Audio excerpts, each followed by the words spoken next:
Los estados del oeste americano que atraviesan las montañas rocosas son conocidos por la espectacularidad de los paisajes de sus parques nacionales.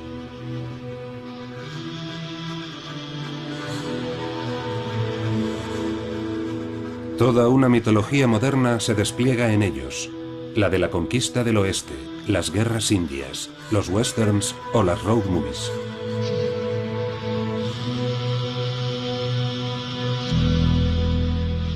Pero para los arqueólogos, los cañones de Utah poseen tesoros aún más fascinantes que el entorno natural. Miles de signos y figuras, en la mayoría de los casos sorprendentemente bien conservados, adornan los acantilados y las paredes rocosas.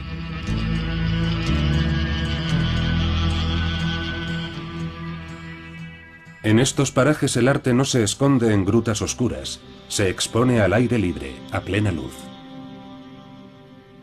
Un arte procedente de los albores de la humanidad, del que hoy solo conocemos una ínfima parte.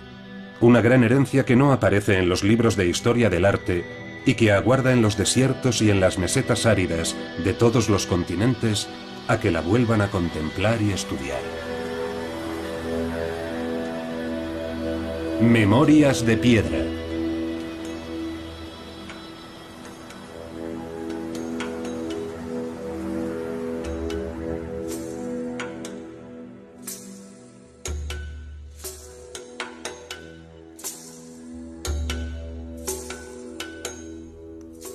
¿El arte en tiempos de los dinosaurios? Las tribus indias que vivieron en esta zona de Norteamérica dejaron tras de sí unas siluetas extrañas y toda clase de símbolos misteriosos pintados o grabados en las paredes de los cañones. Algunos piensan que representan dinosaurios e incluso formas de vida extraterrestre, alimentando las hipótesis más osadas.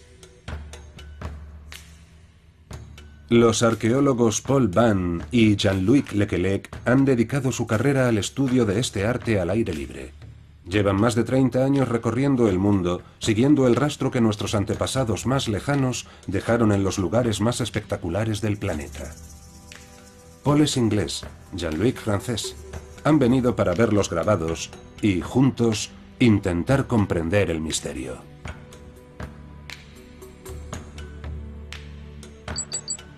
Paul y Jean-Luc han trazado un extenso recorrido a partir de Salt Lake City. Primera etapa hacia el este a Bernal para descubrir el panel de los Three Kings, los tres reyes.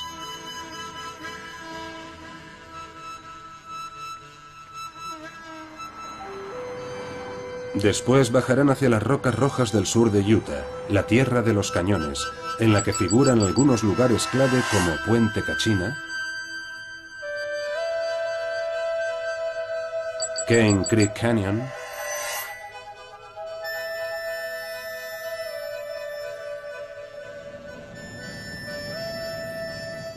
Black Dragon Canyon, el cañón del dragón negro, y Horseshoe Canyon, el cañón de la herradura. En todos ellos hay paneles grabados o pintados que intrigan y fascinan. Pero antes no pueden perderse los enigmáticos grabados del sinuoso cañón de las 9 millas.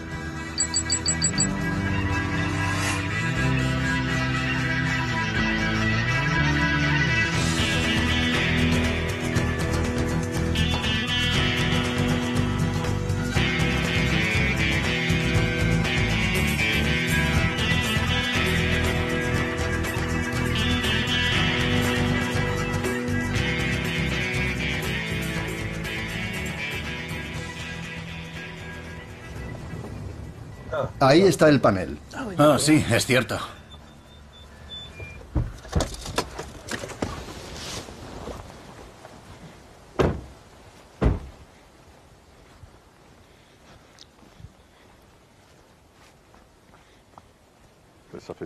Hace mucho que soñaba con ver este panel tan famoso y tan extraño al mismo tiempo.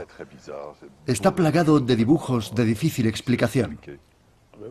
Es verdad, hay unos personajes muy curiosos. Aún así, se distingue una pequeña escena de caza a la izquierda, con un arquero apuntando a un animal.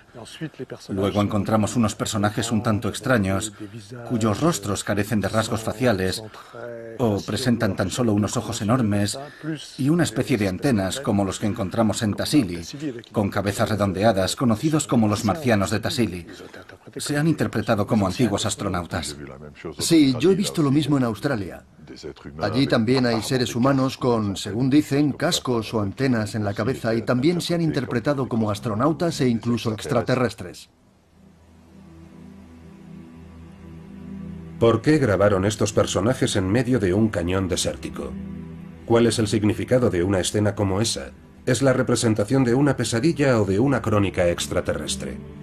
No estamos frente a los grafitis de un iluminado ni en una película de ciencia ficción, sino en medio del mayor yacimiento de arte rupestre del país. El Cañón de las 9 Millas es un extraordinario museo al aire libre. En la inmensa garganta calcárea de unos 40 kilómetros de longitud se han identificado cerca de 10.000 pinturas y grabados denominados petroglifos.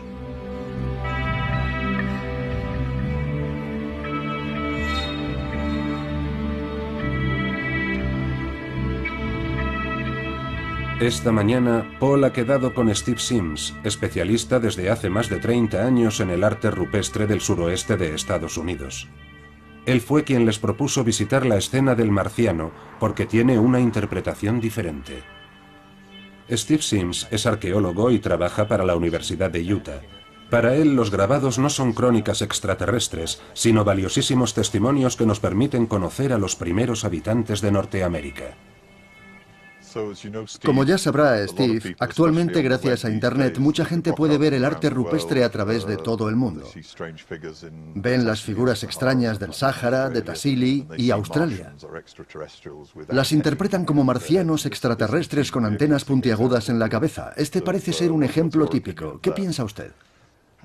Creo que lo mejor es atribuirlas a los pueblos indígenas de la zona y dejar que los demás aporten pruebas de lo que dicen. ¿Cómo interpreta usted estos elementos extraños que le salen de la cabeza? No cabe duda de que este panel es de origen Fremont, con esta figura trapezoidal con las antenas. Como pueden apreciar, parecen individuos reales. Yo creo que es característico de la cultura Fremont. Al principio ha mencionado usted el término antena. Nosotros pensamos que no son antenas. Son otra cosa, pero no antenas. Efectivamente no son antenas. Parecen antenas en particular porque parecen tener una especie de cables. En realidad son tocados hechos con cuernos de animales. Algunos objetos arqueológicos de la zona Fremont poseen viseras de plumas de pájaro carpintero, que también encontramos en el arte rupestre. A principios del siglo XX, los pueblos en el suroeste utilizaron unos adornos muy parecidos. Hay referentes arqueológicos y etnográficos de los objetos extraños que parecen salir de la cabeza. En algunas fotos históricas del suroeste, en Acoma Pueblo, por ejemplo, podemos ver indígenas bailando la danza del ciervo engalanados con estos mismos adornos en este mismo periodo de la historia. Así que hay una continuidad entre los habitantes de esta zona de hace miles de años y los amerindios de Estados Unidos de la actualidad.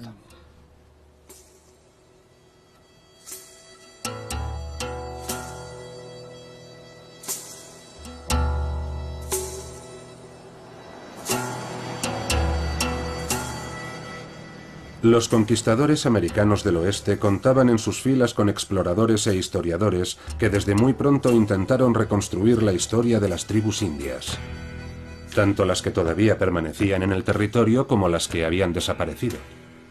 Así, el general Fremont, del ejército confederado, dio nombre a este misterioso pueblo, autor de los petroglifos del Cañón de las 9 Millas. Pero en aquella época ninguno de los denominados Fremont estaba presente para dar su testimonio. Su historia parecía interrumpirse repentinamente en el siglo XVIII. Solo algunos arqueólogos siguieron el rastro de la tribu desaparecida, convencidos de que no había tenido descendencia. El desvanecimiento del pueblo Fremont, los supuestos marcianos del Cañón de las 9 millas, no es el único enigma de Utah. A más de 300 kilómetros al sur, en el Parque Nacional de los Puentes Naturales, encontramos otro grabado que estimula la imaginación. Bajo el puente Kachina, un auténtico decorado de película del oeste, Paul y Jean-Luc han quedado con Sally Cole, pionera del arte rupestre de la zona. Sally quiere enseñarle a su viejo amigo Paul Baum un grabado que lleva camino de convertirse en uno de los más famosos y comentados del patrimonio americano. Representaría ni más ni menos que a un dinosaurio. ¿De qué se trata? ¿Veis el arco de ahí? La parte que parece formar un arco se interpretó como la cabeza de un dinosaurio, de un gran saurópodo. Esa es la interpretación que hicieron. Yo creo que las primeras reproducciones que se hicieron en los años 70-80 se limitaron a dibujar lo que veían. Así que miraron y pensaron, ah, vale, es una cabeza de animal, y esto de aquí es el cuello. Y reprodujeron en una única figura algo que percibieron como un solo elemento. Así fue como llegaron a una conclusión que después se difundió como la prueba de la presencia de dinosaurios. En arqueología decimos a los estudiantes, si no estáis seguros de lo que veis, no lo dibujéis. Aquí puede verse la acción de la erosión. Algunas superficies están alteradas por la calcificación de la roca. La combinación de todos estos factores ha creado la imagen de animal.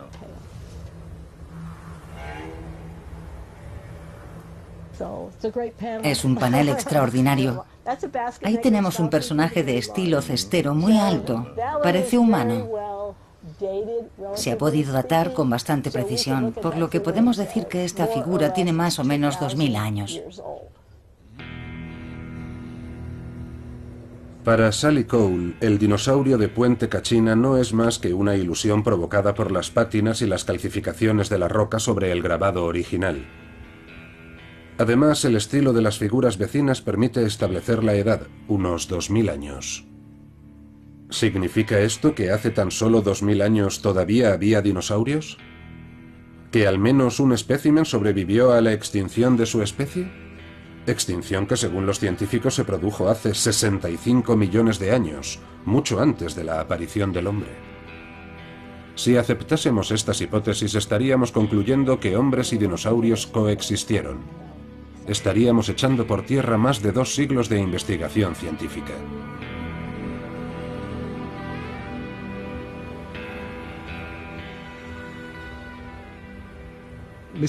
La arqueología que estudia el arte rupestre es un tanto especial, porque las imágenes despiertan los sentidos. La consigna, por así decir, de los arqueólogos es estudiar las imágenes rupestres como si se tratase de cualquier otro objeto arqueológico. Un hacha tallada, una punta de flecha, una vasija. Es decir, tratar simplemente de datarlo, situarlo en la evolución de las culturas, etc. La cuestión es que, en este caso, tratamos con imágenes y nuestra mente funciona de tal forma que cuando ve una imagen, automáticamente le asocia un significado.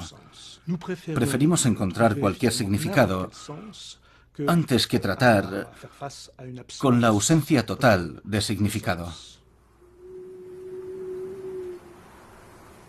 Precisamente, la profunda necesidad de significado hace que prosperen determinadas corrientes de pensamiento.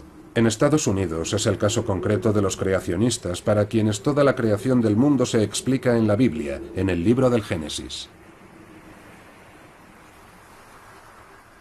Pero no todos los creacionistas interpretan la Biblia al pie de la letra. No todos afirman que el mundo se creó en 7 días. Algunos, como Dennis Swift, piensan que las cronologías establecidas como verdad científica por los evolucionistas también son erróneas.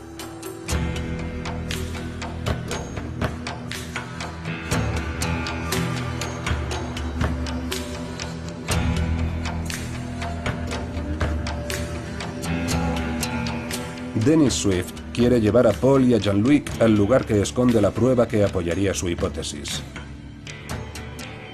Un cañón de difícil acceso, un auténtico santuario de nombre evocador, el Black Dragon Canyon, el cañón del dragón negro.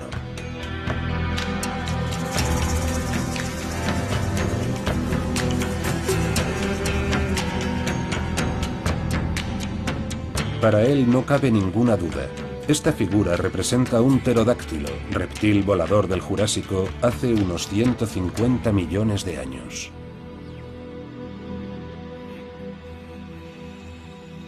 En la maravillosa roca arenisca de este acantilado hay un leviatán alado que parece salir de las páginas del pasado con las alas desplegadas. Los indios eran unos maestros colocando sus dibujos en lugares que evocasen la imagen del animal en pleno vuelo o en plena carrera. Y en este cañón, ese lugar se encuentra en donde la arenisca es más ondulada. Concretamente ahí, es como si el pterosaurio estuviera planeando. A mí me da la sensación de que la parte superior está separada del resto. Parece un ser humano que se vuelve hacia la derecha con los brazos paralelos y el cuello del dragón o de lo que sea serían las piernas. ¿Lo ve? Así, con esta postura. Sí, pero si se fija bien y toma una fotografía, verá que el cuello termina con una forma curvada. Llega hasta abajo, luego marca una curva justo antes de unirse al cuerpo. De ahí salen las alas y el ala de este lado tiene garras. Solo el pterosaurio y el pteranodon poseían garras. Es su interpretación. Si fuese un caso aislado no le daríamos importancia. Pero ¿qué pasa con el resto? Se ha encontrado este tipo de representaciones en otros lugares muy similares. Cuantas más cosas descubrimos sobre los fósiles, más claro está que los petroglifos eran correctos y nuestra interpretación era errónea. En Estados Unidos hubo más de 500 tribus indias. Todas hacen referencia al pájaro trueno y el pájaro trueno no era un fósil. Así que tuvieron que coincidir en el tiempo.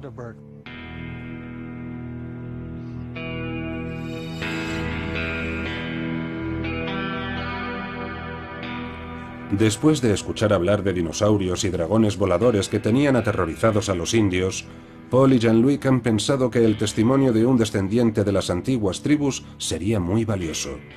El arte rupestre de Utah es tan peculiar, resulta tan difícil imaginarnos a los autores, comprenderlos, que las teorías más disparatadas encuentran en esta América ávida de leyendas y mitos un campo de cultivo ideal.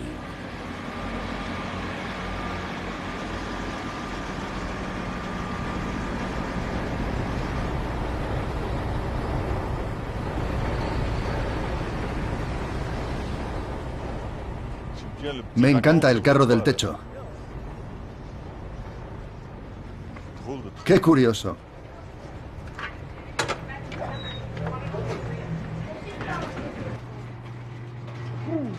Vaya. ¿Qué cantidad de marcas de patatas fritas tienen aquí? Yo solo quiero agua. Sí. Agua normal, sin ningún color. Sí, sí. Solo eso. Sin color no hay. De fresa. Pero bueno. ¿Fresa? ¿Has visto? Sasquatch. Oh, Sasquatch. El hombre salvaje americano. Pie grande. Pie grande, eso es. La gran mitología americana. Sí. No sabía que había filetes de pie grande. Increíble. Es el gigante salvaje de Norteamérica, inspirado en la mitología de los indios, ¿no? Quizás veamos alguno. Ah, muy bien. Aquí debe ser muy normal verlos porque se los comen, así que... Incluso es una marca. Deberíamos ir buscando comida de verdad, porque... Sí, deberíamos, pero hay tanto que no sé por dónde empezar. Sí.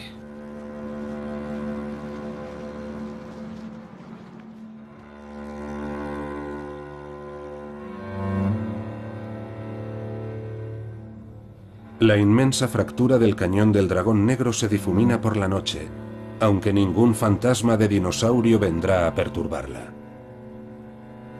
Mientras buscan un interlocutor indio, Paul y Jean-Luc están ansiosos por seguir caminos un poco más racionales. Marvin Rowe, uno de los expertos más reputados del mundo de la datación del arte prehistórico al aire libre, ha aceptado la invitación de su amigo Paul. Sus 75 años no le han impedido subir a donde están los dibujos con su espectrómetro portátil, una herramienta ideal para analizar sobre el terreno la composición de un material. En este caso, los elementos químicos de la pared del cañón. Solo se tarda 30 segundos en hacer la medición. Si lo piensas, es algo extraordinario. Un análisis químico como este in situ y solo en 30 segundos. Es una técnica que utiliza rayos X, ¿no es así? Sí, eso es. La punta de la pistola emite rayos X que colisionan con los elementos que están en la pintura, luego en la pared, y después envían rayos X indicando las características del elemento analizado. Aquí tenemos una fuerte presencia de hierro, algo lógico ya que se supone que es una superficie que fue pintada con una tasa de 24.000 unidades según este aparato. Ahora voy a analizar otra zona, aquí por ejemplo. Las personas que ven la imagen de un pterodáctilo piensan que se trata de una representación de una sola figura con el cuello unido al cuerpo, así que medir esta zona con el aparato puede resultar muy interesante. Vale, no hay presencia de hierro, así que claramente en este lugar no hay pigmento. No hay pintura desde aquí hasta el punto de salida del ala. Sería difícil unir los dos elementos, de modo que esa teoría no es válida. Y solo hemos tardado 1 minuto y medio. Un estudio detallado nos llevaría 2 días. Pero lo que está claro es que no ha habido pintura entre esta parte y esta otra. El análisis espectrométrico de la pared contradice categóricamente la hipótesis de una figura única y por lo tanto la existencia del famoso pterodáctilo. Además, cuando Jean-Luc trata las fotos del famoso monstruo volador en el ordenador, el programa de análisis visual produce una imagen que no va a gustarles a los creacionistas. Pero ¿cómo descubrir el sentido profundo de estas figuras? ¿Cómo saber a qué cultura corresponden para poder empezar a saber algo sobre sus autores? Paul y Jean-Luc se han enterado de que eminentes etnólogos consideran actualmente a los indios Hopis como los posibles herederos del arte que encontramos en Utah. Para unos arqueólogos europeos, ver la reacción de uno de estos indios al contemplar las figuras sería un experimento casi insólito. Para conseguirlo, Paul y Jean-Luc cuentan con la colaboración de Don Montoya, arqueólogo de la Oficina Federal del Territorio. Don lleva al lugar a Bertram Sabadabua, indio Hopi del norte de Arizona.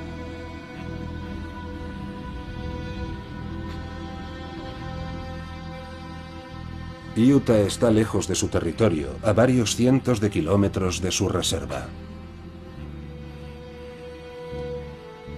Bertram contempla las figuras del Cañón del Dragón Negro y la visita da rápidamente sus frutos. Las figuras le son familiares. Él tampoco ve ni rastro de una criatura voladora. Yo interpreto estos símbolos como que podrían corresponder a ríos y cursos de agua. Esta parte de la derecha podría corresponder a las curvas y virajes del cañón al entrar desde esta dirección. La entrada es muy estrecha.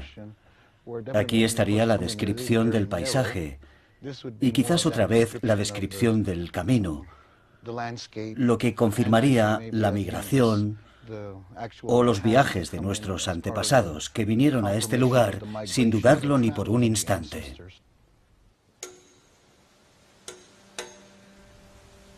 El equipo ha recorrido los meandros del cañón examinando las impactantes figuras pintadas. Por desgracia, la mayoría han sido víctimas del vandalismo y pese a las prohibiciones las han repasado con tiza.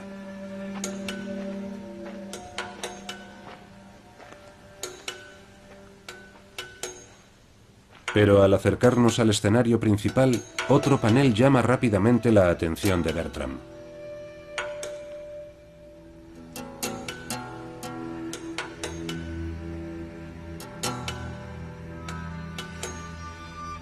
Al final del día no puede evitar regresar al lugar. Paul y Jean-Luc comprenden enseguida que Bertram nota algo intenso, raro.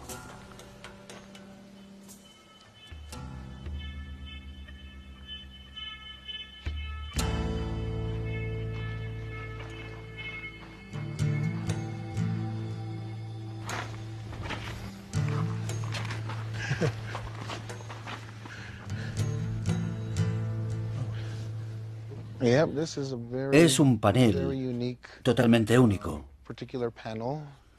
Los diferentes símbolos me recuerdan a los símbolos de los clanes. Las patas de oso para el clan del oso. Y luego esta representación rara de una telaraña, el clan de la araña. Las representaciones de las huellas de aves que nos hacen pensar en una grulla o una garza, que también son símbolos de clanes. Incluso vemos la representación de un sonajero allí arriba. Y también está la representación del símbolo del clan de mi abuelo, el clan del sol, el símbolo del sol. Es increíble. Es desconcertante ver estos símbolos tan lejos de las tierras de nuestra reserva principal. Creo que, en cierto modo, estas figuras representaban los límites de los territorios. Es asombroso. Me supera un poco, porque no hay duda de que son símbolos de clanes.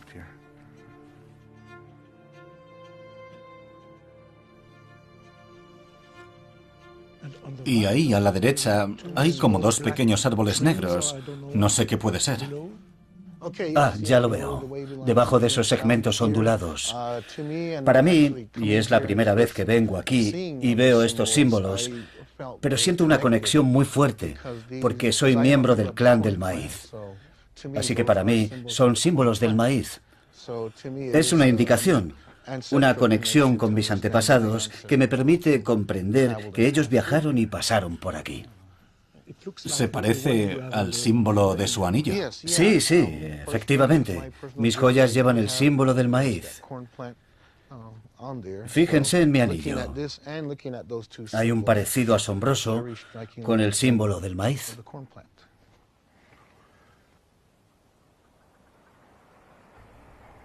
Las figuras del Cañón del Dragón Negro le hablan sorprendentemente a Bertram de sus raíces, de su cultura, de su identidad Hopi.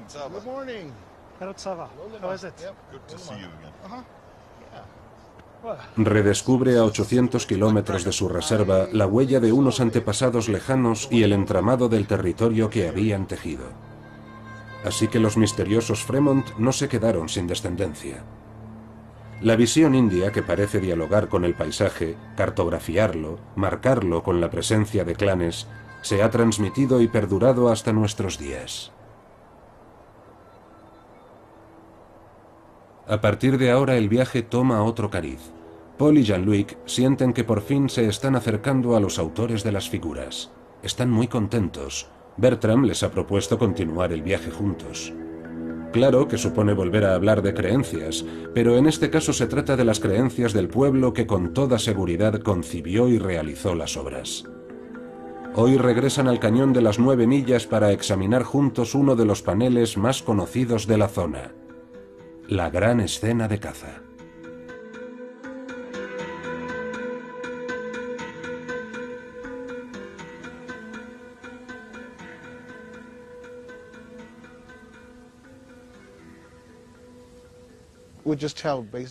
Podemos pensar que este cañón en concreto pudo haber sido utilizado para atraer a la caza proveniente del sureste. Y esta sección tan estrecha pudo ser el lugar en el que los cazadores vinieron para tender una especie de emboscada a la caza de la zona. ¿Existe una mitología Hopi que posea un señor de los animales?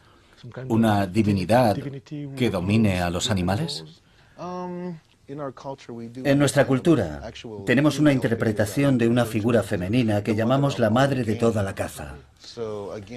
Respecto a este dibujo, podría tratarse de un personaje masculino o de la madre de la caza. Los arqueólogos suelen interpretar esta escena como una escena de caza. Yo soy un poco escéptico porque ¿qué pinta en una escena de caza ese personaje central, sin brazos y con cuernos, erguido, dominando toda la escena? Hasta que le he preguntado a nuestro amigo Bertram su opinión sobre esta escena. Y de repente, una escena de caza con la señora de la caza es algo muy diferente. Estaríamos ya dentro de la mitología.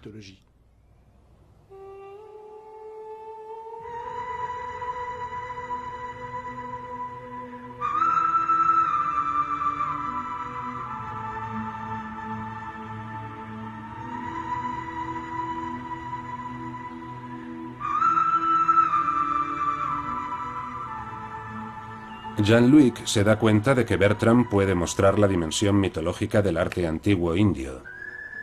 Impaciente por acercarse más, Jean-Luc propone ir al cañón de Cane Creek, cerca de la ciudad de Moab. Es el lugar escogido por los amantes del 4x4 de todo el país que vienen aquí a practicar su hobby. Indiferente al tráfico mecánico, como escondido debajo de la pista, encontramos un gran peñasco redondeado adornado con una escena de un nacimiento. En el peñasco de Birthing Rock hay una escena muy difícil de interpretar.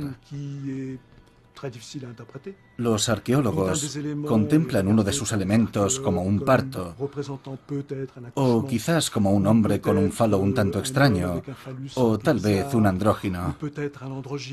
Total, que no se sabe muy bien lo que es. Así que cuando estábamos delante del peñasco, nuestro amigo Hopi, Bertram Sabadawa, me dejó asombrado al decir nada más ver la escena. Pero si es el mito del origen del mundo. Se trata del mito de la emergencia, que es el gran mito central de la mitología Hopi. Es el origen del hombre. Nos cuenta que al principio los hombres vivían bajo tierra.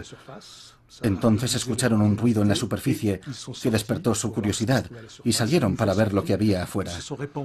Una vez en la superficie se extendieron en las 4 direcciones y adquirieron lenguas diferentes. Y ese es el origen de todas las poblaciones del globo. Él lo reconoció inmediatamente en la roca. Yo no lo habría reconocido nunca.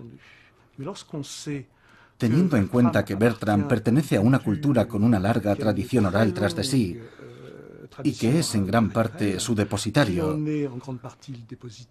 debemos pensar que, efectivamente, esta imagen está relacionada con el mito de la emergencia de la primera humanidad.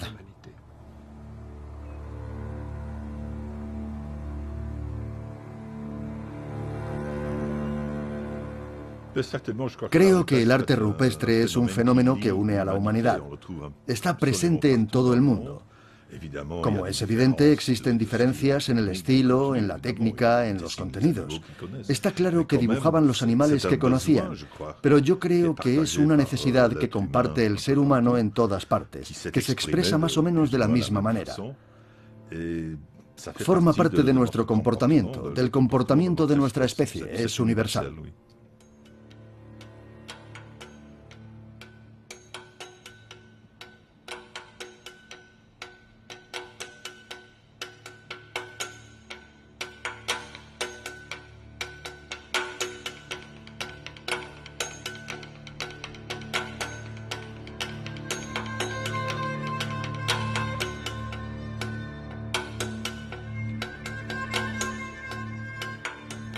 Gracias a Bertram, Paul y Jean-Luc han podido descubrir el simbolismo de los clanes, identificar divinidades, evocar grandes mitos fundadores de la cultura Hopi.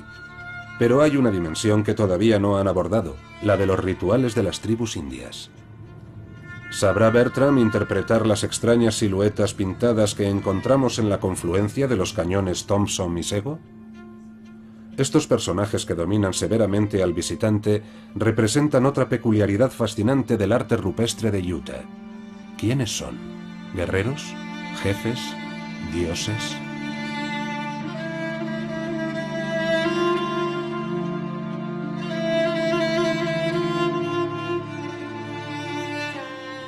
Bertram es la primera vez que viene a este lugar excepcional. ¿A simple vista hay algo que le sorprenda? ¿Le resulta familiar algún elemento que pueda ser interpretado como un símbolo Hopi? Sí, algunas figuras tienen unos espacios muy grandes en vez de ojos. Estas dos concretamente, con una cabeza cónica que me recuerda a los guerreros gemelos de mi cultura. El mayor se llama Pocanjoya y el pequeño Palengojoya. Ellos indicaban mentalmente la dirección a los antepasados durante los viajes. Luego está el símbolo de la serpiente. Representa el clan de la serpiente que habría venido a esta zona.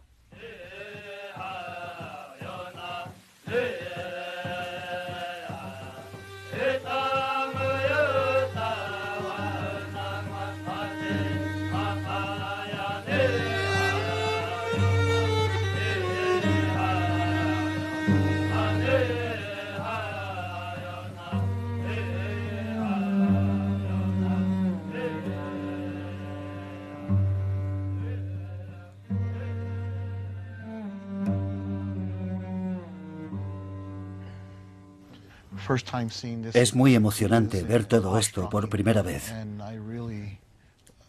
Siento profundamente la conexión con mis antepasados a través de este panel en particular. Lo siento como un puzzle inmenso del que a lo largo de la vida va recibiendo piezas.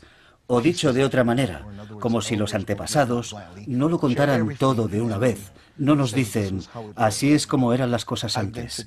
La identidad, los diferentes clanes, los rituales iniciáticos, te lo infunden todo en pequeñas dosis. Yo mismo solo he recibido algunas piezas del puzzle y ahora intento colocarlas.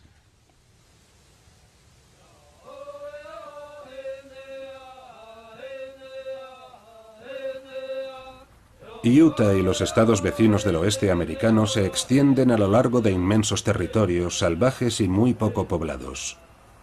Durante los interminables trayectos, el pequeño equipo acaba por adaptar su pensamiento a la dimensión de tal espacio. Caminan siguiendo los pasos de los antepasados de Bertram que recorrían sin descanso estas extensiones infinitas. La investigación se ha transformado por el contacto físico y cotidiano. Se ha establecido un vínculo entre la Tierra y sus habitantes desaparecidos. Paul y Jean-Luc se dejan ganar por el vértigo de la inmensidad. Ya no se trata solo de pinturas o grabados, va más allá. Se trata del espacio en sí y de las emociones que suscita en todo el que lo atraviesa.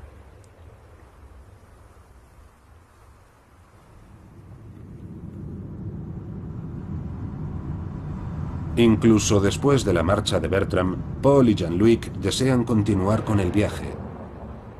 Como irresistiblemente atraídos por la magia del paisaje, como si quisieran probar sus límites, explorar cada cañón.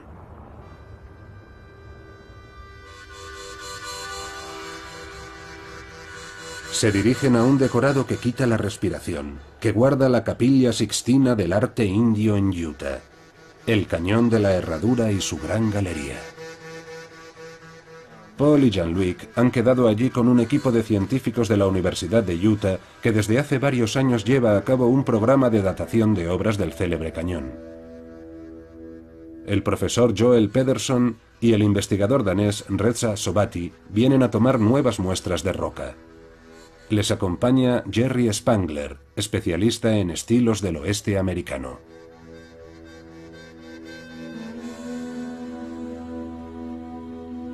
Tras horas de pistas, Paul y Jean-Luc acceden por el sur y van lo más cerca posible de la galería principal.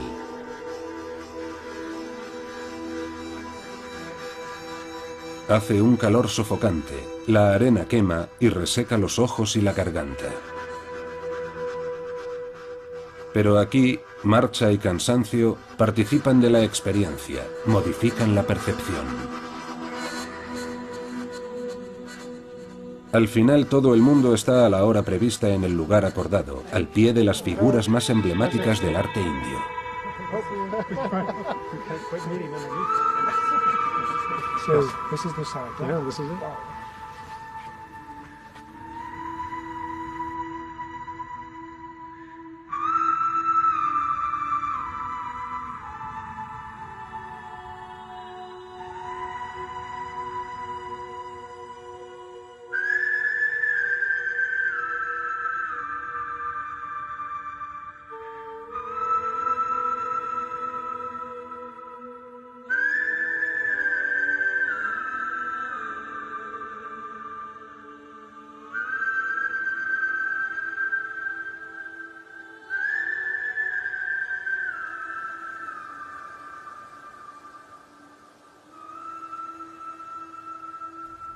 Joel y Ressa van a tomar las últimas muestras de rocas. Jerry Spangler, por su parte, se reencuentra maravillado con las figuras fantasmagóricas que adornan la pared.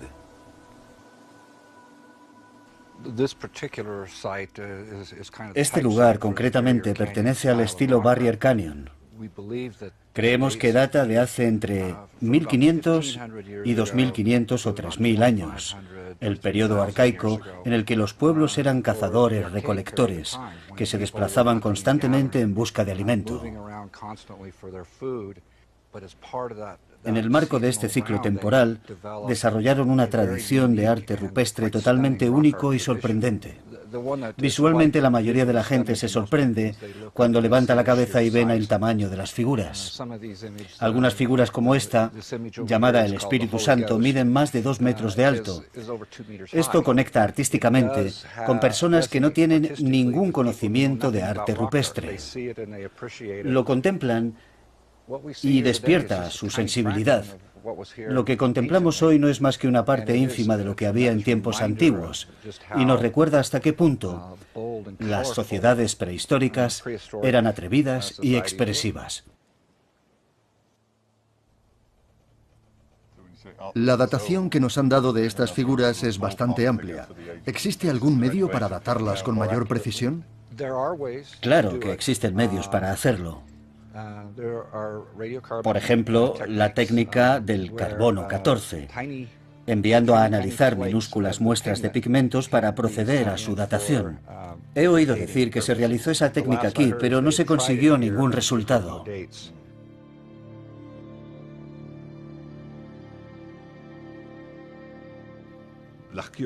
La arqueología en general ha pasado por alto el arte rupestre, por así decirlo, porque no se podía datar.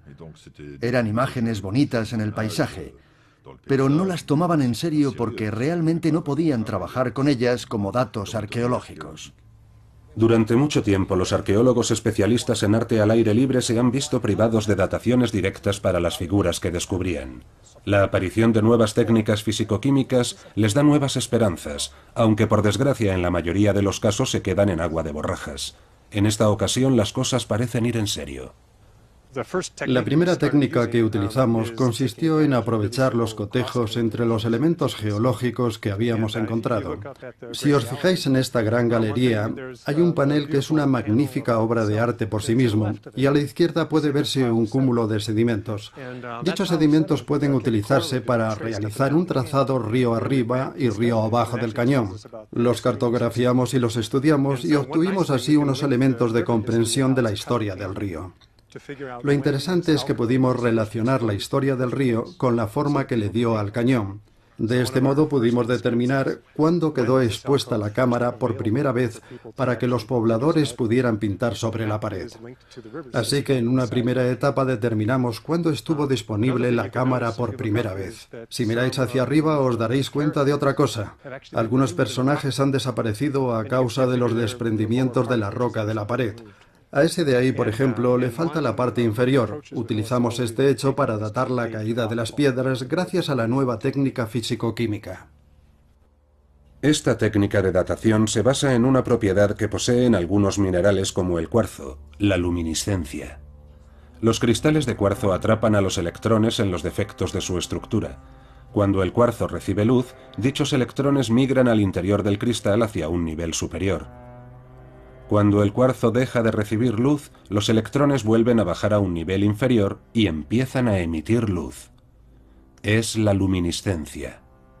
Los científicos saben medir la duración del proceso y por lo tanto pueden deducir el tiempo que el cuarzo ha estado sin recibir luz. Pero para que la medición sea posible, se necesita una roca que se haya desprendido de modo que al menos una cara no haya recibido luz. Nos encontramos en una situación en la que la roca había estado expuesta durante un tiempo determinado, antes de desprenderse y quedar sepultada. Así que nos aprovechamos del desprendimiento de rocas, que para nosotros resultó ser providencial, y tomamos una muestra de los bloques sepultados. Descubrimos que el bloque había estado sepultado durante 900 años, lo que significa que este arte rupestre tuvo que ser creado antes de todo esto. Después, evaluando la luminiscencia de la parte más profunda de la roca, la nueva técnica de Reza permite estimar directamente el tiempo de exposición a la luz. De este modo, Reza determinó que la pared principal quedó al descubierto y por lo tanto disponible para los artistas hace 1600 años. Por lo tanto, las pinturas del Cañón de la Herradura tienen entre 900 y 1600 años.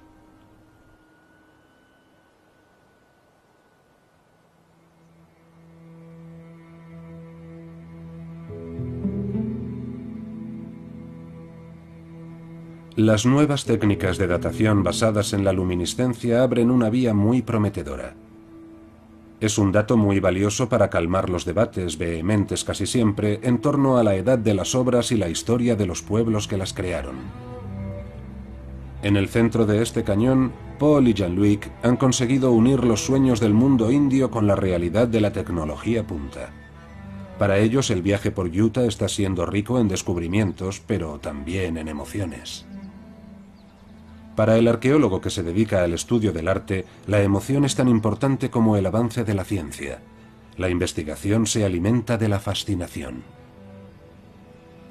En cuanto a la visión de los indios, ante todo está unida a la necesidad de transmitir unos conocimientos vitales para una comunidad y un territorio.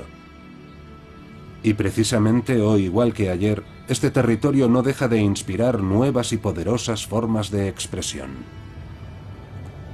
En los años 60 surgió una nueva corriente artística estrechamente ligada al paisaje y a su transformación, el land art. Nació en los vastos espacios del oeste americano, y Utah mantiene la huella de sus primeras obras monumentales.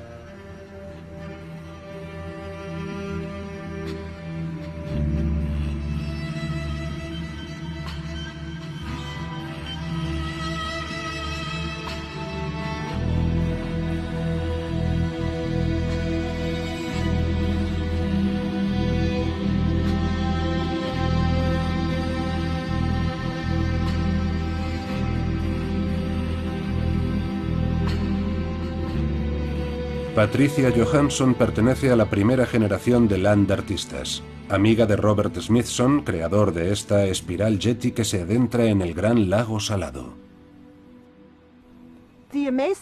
Para mí lo que hace extraordinario a este proyecto es hasta qué punto está ligado a su contexto.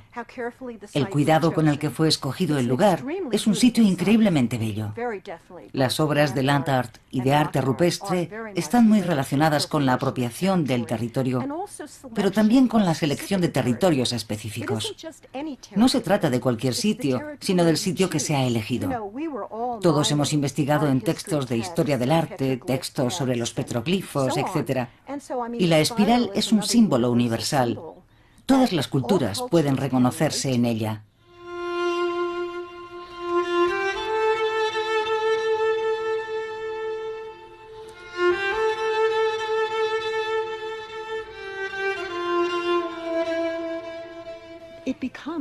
Se ha convertido en una especie de ruinas antiguas. La idea de Smithson era que cuando la gente viniese dentro de miles de años, pensaran al contemplar la obra icónica, ¿qué significará? ¿Con qué objetivo fue creada? Es muy parecido a lo que decimos cuando hablamos del arte rupestre. Creo que es un comentario brillante de los Hopis no considerar la obra únicamente como arte. En cierto modo indica que hay otra forma de ver el arte rupestre.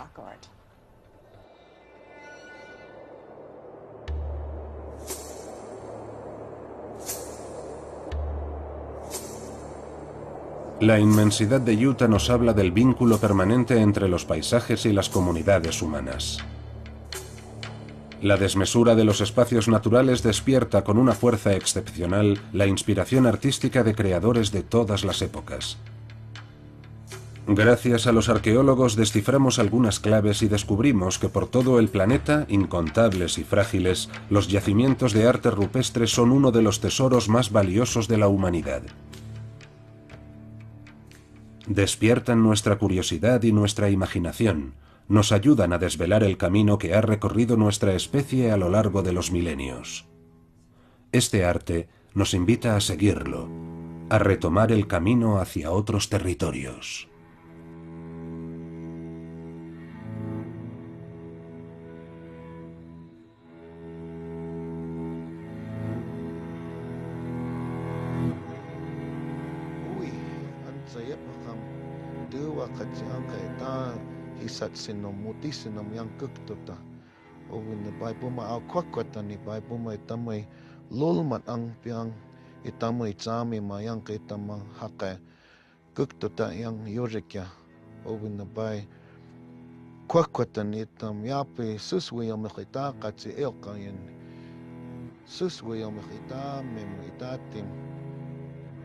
Uyom kita kecil kayak sok terus